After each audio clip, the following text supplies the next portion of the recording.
afternoon everyone. Welcome to class. Today we are doing the last part. We are doing the last part of journal entries. Okay. So what is this last part? These are the journal entries. Maybe in plus one, in class 11 you may not be seeing that one, but these are a little bit important. Let us see that. You won't get that much depth, but let us see that one. This one is outstanding rent account. What is this? Outstanding rent.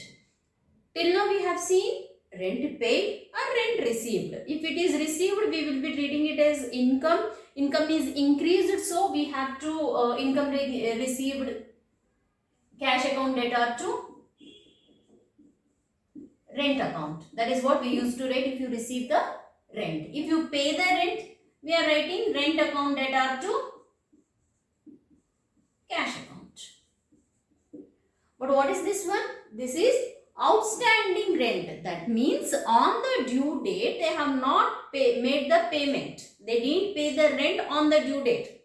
Got it? What was the due date? If at all I am closing my accounts on 31st March 2020, I am supposed to close my accounts. Okay? Usually salaries, rents, everything when we will pay next month first. Correct? January month rent you will be paying on Feb. January salary you will be receiving on Feb. Some of the MNCs they are paying on 31st of that month itself or 30th of last working day of that month. But there are some people still they will be paying in the next month. So now on 31st March 2020 I am closing my books. So what will I do?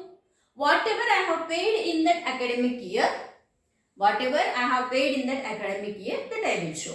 But when it comes to the salary, rent, I know I have taken the service, I have to make the payment, right? So I will be calling it as outstanding rent. I will not call it as rent paid. Why? Because I have not paid the rent. I have not paid the rent. This is only outstanding. I am supposed to pay. But service is done. So I must pay this amount. Okay, so I know that I am going to pay that one because I have taken the service. But I didn't pay the money. So that kind of transaction this is. This is called as liability. When you are doing the classification you would have done. Correct? Prepaid comes under assets. Outstanding if it is expense liability. Outstanding if it is income it will be treated as asset. Isn't it? If you receive any income in advance, that will be treated as liability. This already we have done in the classification. Got it? So now according to that, outstanding rent is liability. Okay. So now how the journal will be coming? The journal will be rent account debtor to outstanding rent. Rent account debtor, outstanding rent. Once again, let me rub this. I wrote only outstanding rent account. So the amount, how much I'll write?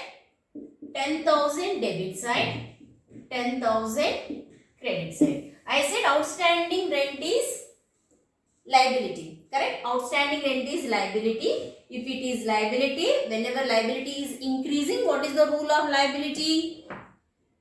Increase credit and decrease debit. Correct? So now here outstanding rent it is a liability and it is increasing. You are gonna credit this one. Clear? So now prepaid insurance. I said already if outstanding expenses are treated as liabilities, prepaid expenses treated as assets. Okay? Prepaid expenses treated as assets. Now here, prepaid insurance. Generally insurance they don't pay monthly wise. Half yearly, 3 months, 6 months, 1 year, like that they will be paying. If I have taken insurance on January, so till next January I will be making the payment. Correct? So January to January I am making the payment. That means 1/1/19 to 1/1/2020. 11/19 to 2019 to 11 to 2020 I have made the payment. Clear? So now my books will end on 31/3/2019. 31/3/2019. So that means only 3 months insurance I have to take under consideration. The balance 9 months were prepaid. You are supposed to pay in the next academic year, but you have paid already in the year of 2019. So this is treated as prepaid. Prepaid is always treated as asset. Okay. So now what is the journal? What is the journal? What we paid? They didn't mention anything. I treat it as cash. Cash account is there. Again, prepaid insurance. Cash account and prepaid insurance account. Both of them are assets only, right? Both of them are assets only. Now, what is the rule for asset? Asset, if it is increasing, you are gonna debit it. If it is decreasing, you have to credit. Now here, when you paid insurance before itself, so cash is going out or coming inside, it is going out. You are making the payment, correct? You have made the payment in the sense cash is going out. So here cash is going out. So where asset is decreasing, you are gonna credit that. Okay? When you paid before itself, your asset is increasing. Prepaid insurance is one more new asset has added. That means your asset is increasing. If it is increasing, you are gonna debit that. Clear? So now how the journal will come? What is the journal? Prepaid insurance account data. Prepaid insurance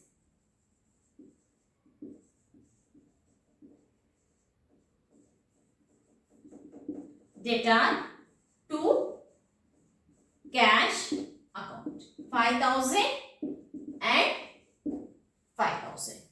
Got it?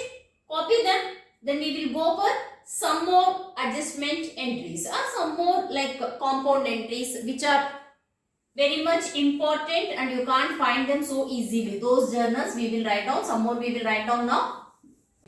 These are the next two journals we are doing now. Interest receivable. Receivable in the sense you didn't receive it. Outstanding. Okay. Still they have not made the payment to you. But this is your receivable. You are gonna receive. You are not going to make the payment. So outstanding interest. This is income. So now you are writing interest and outstanding interest. Okay, and this is very clear. This interest is income. Okay, income maybe we will write always income. If it is increasing, you are writing credit side. Outstanding interest, already I have explained you. Outstanding incomes always treated as assets. So here this is asset. Asset is increasing. What is the rule for asset? If asset is increasing, you are gonna debit that. Correct? And asset is decreasing, you are gonna credit it. Here you got one more new asset. So this asset is increasing, you have to debit this one. Now the journal will be outstanding interest account debtor to what is that income? Interest account. What is the amount? 3,000 and 3,000. Is that clear? So now the next one, commission received in advance. Commission received in advance. On 31st April you are, on 30th April you are supposed to receive. You received that in the month of March itself. Right? So next month you are not going to receive that one. Now itself you have received. What is coming in? Cash is coming inside, right? So cash account debtor. Commission received in advance. Any incomes if you received in advance, that will be treated as liability. So this liability, what happened here? Liability is increasing. Whenever liability is increasing, what you will do? It will be credited. Any increased liability will be credited. Now here cash account debtor to commission received in advance. commission received in advance. Now the amount 4,000, debit side write down 4,000, credit side write down 4,000. Is this one clear? Copy these two. So now here we have seen 4 type of adjustment entries. Those are outstanding expenses, outstanding incomes, prepaid expenses and received in advance. Okay, these 4 type of things we have done. There is one more adjustment. It is not called as adjustment. I can call it as compound entry. Let us see that one now. Okay, and copy this one fast. Yeah, here is the transaction. Due to Kusuma Traders 18,000, paid cash 10,000, gave 7,500, check in full settlement of the account. This is the transaction here. Okay. So now what is the due? How much we are supposed to pay? 18,000 rupees we are supposed to pay. How do we pay? They pay cash. I paid cash 10,000 and then through the check, that means through bank. What is the amount I paid? 7,500. I have paid 7,500 and mentioned full settlement of my account. That means I am not going to pay anything. What is the total due? 18,000 is the total due. 17,500 I have paid and I said it's my total settlement of account. So now where the 500 went? So the 500 is treated as discount. This 500 is treated as discount. Now once again, cash paid 10,000.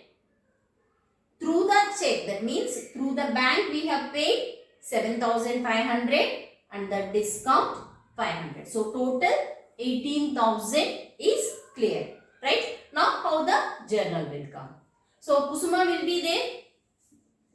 We have paid due to her. We have paid to her. So Kusuma is a liability or asset to you. She will be treated as creditor. Correct? She will be treated as creditor. Creditors are liabilities. Creditors are liabilities. If liability is increasing, you are gonna credit that. If liability is decreasing, we are going to debit. So now here what we are doing? When you pay to Kusuma, you have cleared your dues. So your liability is decreasing. So I am gonna debit that one. So that much is enough. All the other will go opposite. Correct? Or else through the rule also you can go. First let us write down. Kusuma will be debited. Kusuma debited. So Kusuma account debtor to cash account. What is cash? It's asset. You have paid cash to someone. So your asset is decreasing. What is the rule of asset? If it increases, debit. If asset is decreasing, credit. Correct? So now when you paid the cash, your asset is decreasing. You are gonna credit that one. Bank also follows the same rule. What about discount? Here discount is treated as income or gain. Why it is gain? You need not to make the payment. So it is gain only, right? When your gain or income is increased, you are gonna credit that one according to the rule. Now how will you write the amounts? Debit side, what is the total due? 18,000. Credit side, cash, how much we paid? 10,000. Bank, how much we paid? 7,500. And discount you have received 500. So when you do the total, 18,000 and here also 18,000. Is the tallied? Tallied, right? These are some of the tough entries usually we see. But class level it is very tough to get this kind of entries. If your time is bad, there are chances to get this kind of entries. Okay, hope all of you understood. If you understood, what you have to do? What you have to do? Please like it, share it and subscribe it. Thank you very much. Bye-bye.